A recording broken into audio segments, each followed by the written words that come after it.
Assalamualaikum warahmatullahi wabarakatuh. Saya Bu Dewi Nurlaila yang sering dipanggil Bunda Ella. Kali ini Bunda Ella akan menceritakan kisah Nabi yang ada di dalam Al-Quran. Bukan sekedar kisah fiktif belaka seperti kisah-kisah para pahlawan Spiderman, kemudian Hulk atau siapa lagi. Kisah-kisah seperti itu hanyalah kisah bualan yang diciptakan oleh manusia atau kisah fiktif belaka. Tetapi di dalam Al-Quran banyak sekali diceritakan tentang para pahlawan yang menjadi teladan sepanjang hayat. Dan kali ini Bunda akan menceritakan tentang kisah para ulul azmi. Siapakah ulul azmi tersebut? Ulul azmi sering kita singkat dengan NIMIM supaya mudah mengingatnya. NIMIM tersebut adalah yang pertama, NIMIM N-nya adalah Nabi Nuh alaihi salam. Yang kedua adalah Nabi Isa alaihi salam. Yang ketiga Nabi Musa alaihi salam. Yang keempat adalah Nabi Ibrahim alaihissalam. Dan yang terakhir adalah Rasul kita Rasulullah Muhammad sallallahu alaihi wasallam. Beliau adalah orang-orang yang hebat yang diabadikan di dalam Al-Quran dan tentunya patut kita teladani. Dan kali ini Bunda akan menceritakan salah satu di antara mereka. Kira-kira siapa ya? Kita dengar ceritanya. Bunda akan menceritakan kisah seorang nabi yang terkenal dengan sebuah alat transportasi yang besar. Ya, benar sekali. Lihatlah sebuah titik jauh di tengah laut. Makin lama makin jelas bentuk rupanya. Itulah kapal api yang sedang berlayar. Asapnya yang putih mengepul di udara. Ya, kapal api. Sebenarnya kapal itu sudah ada sejak zaman Nabi dulu. Sudah dibuat oleh Nabi yang mulia, Nabi Nuh alaihi salam. Nabi Nuh alaihi salam mendapatkan perintah oleh Allah Subhanahu wa taala untuk membuat sebuah kapal yang besar bagi umat yang beriman untuk menyelamatkan mereka dari sebuah musibah besar. Karena pada zaman Nabi Nuh masih banyak umatnya yang menyembah berhala. Mereka tidak percaya kepada Allah. Padahal Nabi Nuh sudah memberikan pelajaran yang berharga untuk mereka, bahwa dunia ini ada diciptakan matahari, bulan, bintang, langit, alam semesta ini, bumi beserta isinya, hewan, binatang, semua itu adalah ciptaan Al-Khaliqul Alam, Allah Subhanahu wa taala yang Maha Esa. Tetapi mereka tidak percaya. Mereka justru mengumpat, mencemooh dan mengejek Nabi Musa. Wah, maaf, salah, bukan Nabi Musa, Nabi Nuh alaihi salam. Nah, mereka tidak percaya kalau Nabi Nuh itu adalah utusan Allah. Mereka menghardik Nabi Nuh. Hai, kami tidak akan percaya kepadamu.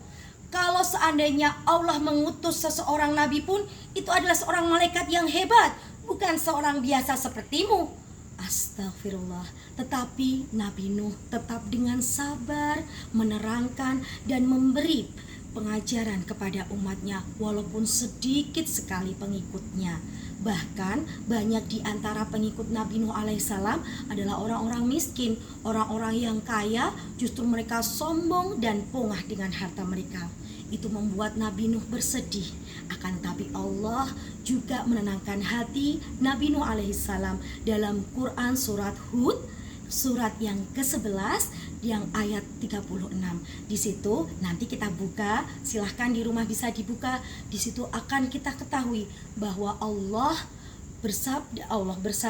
berfirman bahwa Nabi Nuh jangan bersedih karena Allah beserta Nabi Nuh dan menenangkan hati beliau.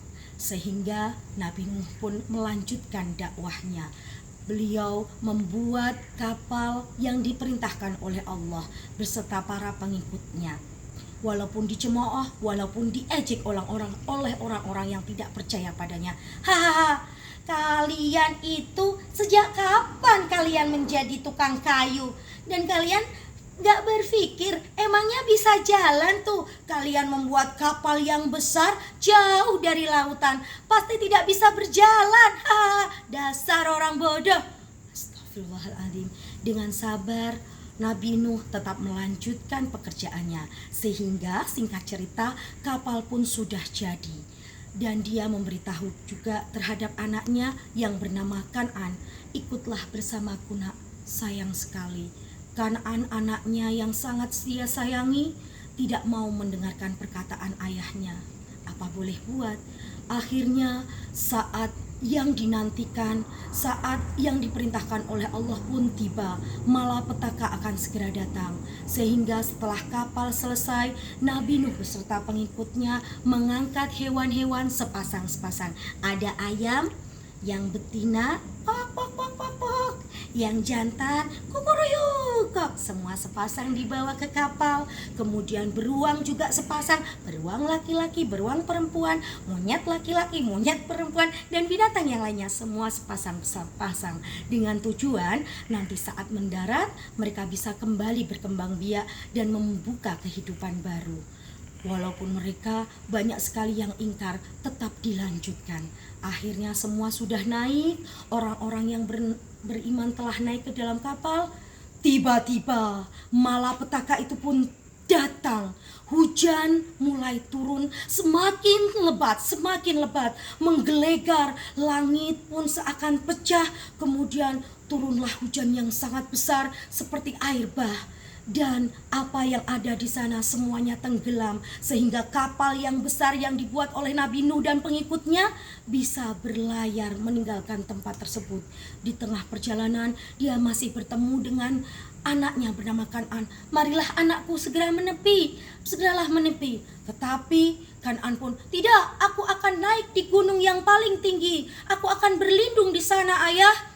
Tidak ada yang bisa melindungimu nak kecuali Allah, kata Nabi Nuh alaihissalam. Akan tetapi anaknya qadarullah tidak mau mendengarkan dan tenggelam bersama orang-orang yang ingkar.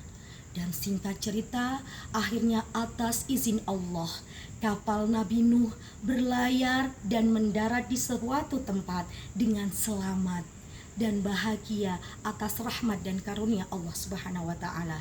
Dan di sana memulai kehidupan baru dengan penuh keridhoannya, tidak lagi menyembah berhala tetapi hanya menyembah Allah yang Maha Esa. Demikianlah kisah tentang Nabi Nuh. Semoga kita semuanya bisa meneladani kesabaran, ketakwaan, dan juga kesolehan serta istiqomahnya Nabi Nuh alaihissalam dalam mengajak berdakwah di jalan Allah Subhanahu wa taala.